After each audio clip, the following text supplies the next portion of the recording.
பெருமானார் ஸல்லல்லாஹு சொன்னார்கள். பெருமானார் விடாத அளவுக்கு துஆ செய்து கொண்டே இருந்தார். ரஹ்மத்தான மழை பெய்தது. அந்த மழை அவர்களுக்கு மிகப்பெரிய ஒரு பாதகமாகவும் முஸ்லிம்களுக்கு மிகப்பெரிய ஒரு சாதகமாகவும் இருந்தது. அதாவது முஸ்லிம்கள் பகுதியிலே அந்த பெய்த மழையின் மூலமாக முஸ்லிம்களுக்கு மிகப்பெரிய சந்தோஷத்தையும் மகிழ்ச்சியை உண்டாக்கக்கூடிய அளவுக்கு இருந்தது. அவர்களுக்கு எதிரிகளுக்கு அந்த மலைகள் எல்லாம் மிகப்பெரிய ஒரு சிரமத்தை உண்டாக்கக்கூடிய சேதும் சகுதியும் உள்ளதாக ஆக்கிவிட்டது. இது அல்லாஹ்வுடைய மிகப்பெரிய ஒரு முதல் வெற்றி. அல்லாஹ் மிகப்பெரிய வெற்றியை கொடுத்தான்.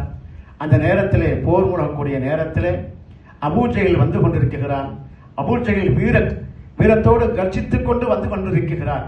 அந்த நேரத்திலே 2 சஹாபாக்கள் வயது யுத்தத்திலே கலந்து கொள்ளக்கூடிய அளவுக்குண்டான வயது இல்லாத சிறுவர்கள், இளைஞர்கள், முஅவ்வித் முஆத் ரலியல்லாஹு தஆலா அன்ஹுமா என்ற சஹாபாக்கள் ஒரு சஹாபியிட்ட கேட்கிறார்கள், அபூஜஹல் யார் என்பதாக. அப்பொழுது அந்த சஹாபி இஷாராவின் மூலமாக ரொம்ப ரகசியமாக கண்ணின் மூலமாக காட்டுகிறார், அதோ வருகிறான், அவன் தான் அபூஜஹல் என்பதாக. 2 சிறுவர்களும் என்ன செய்து விட்டார்கள், அல்லாஹ் அந்த உள்ளத்திலே போட்டு விட்டான். அவன் எதிர்பார்க்கவே இல்லை. அவன் மிகப்பெரிய எதிரி, மிகப்பெரிய வீரர்களை அவன் எதிர்பார்த்துக் கொண்டிருக்கிறான்.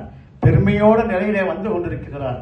அந்த 2 சிறுவர்களும் சொன்னார்கள், நான் என்ன செய்வேன், அபூஜஹல் வரக்கூடிய அந்த குதிரையுடைய முன்பகுதியை வெட்டுவேன், குதிரை சாய்ந்து விடும், உடனே மரணப்படமே என்ன செய்ய வேண்டும், அபூஜஹலுடைய தலையை வெட்ட வேண்டும் என்று திட்டமிட்டு சென்றது மாதிரியே எதிர்பார்க்கல அபூஜஹல். அல்லாஹ்வுடைய நாட்டம் அது.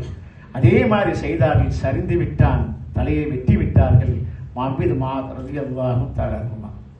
அந்த நேரத்தில் அல்லாஹ் சுப்ஹானஹு வ தஆலா மிகப்பெரிய வெற்றியை அல்லாஹ் தஆலா கொடுத்தான். மிகப்பெரிய ஒரு சிறப்பான நிலையை உண்டாக்கி வைத்தான். அல்லாஹ் சுப்ஹானஹு வ தஆலா அந்த இடத்துல அப்துல்லாஹ் இப்னு மஸ்ஊத் ரலியல்லாஹு தஆலா அன்ஹு அவர்கள் மிகப்பெரிய இனிமையான முறையில் கிராத் ஓதக்கூடியவர்கள். ஆனால் யுத்தத்திலே கடந்து கொள்ளக்கூடிய அளவுக்குண்டான உடல் அவர்கிட்ட இல்லை. காற்று அடித்து விட்டால் காற்றோடு காற்றாக செல்லக்கூடிய அளவுக்குண்டான பலகீனமான நிலையிலே உண்டவர்கள் அந்த சார்.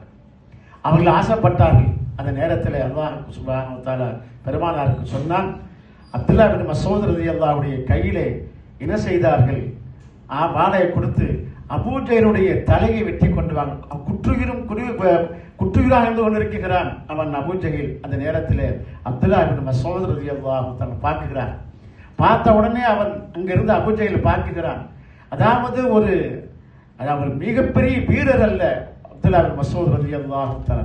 இடையன் என்று சொன்னால் ஆடு மேய்க்கக்கூடியவன். ஆடு மேய்ப்பவர் தான் இடையன் சொல்வார். எனவே ஒரு இடையர் ஒரு கையை வந்து என்னுடைய தலையை வெட்ட வருகிறாய் என்பதாக கேவலமாக அந்த கடைசி கால நிலையிலே அவன் அறிகின்றான். அப்பொழுது அவன் கர்ஜித்து சொன்னான், எனது தலையை கொஞ்சம் விட்டு அதிகமாக எல்லாம் தலைகளெல்லாம் அடுக்கி வைத்திருப்பார்கள். அந்த நேரத்தில் எனது தலை எல்லாருடைய தலைக்கு மேலே இருக்க வேண்டும் என்று அவன் பெருமையாக சொன்னான். அதே மாதிரி ஆக்கப்பட்டது. அல்லாஹ் சுப்ஹானஹு வ தஆலா ஏராளமான சரித்திரம் இருக்கிறது. وَلَقَدْ نَصَرَكُمُ اللَّهُ بِبَدْرٍ وَأَنْتُمْ أَذِلَّةٌ என்று அல்லாஹ் சொல்லி காட்டுகிறான். அந்த யுத்தத்தில் மிகப்பெரிய வெற்றியை அல்லாஹ் தஆலா கொடுத்தான். 70 காபிர்கள் கொல்லப்பட்டார். அபூஜஹல் உள்பட 70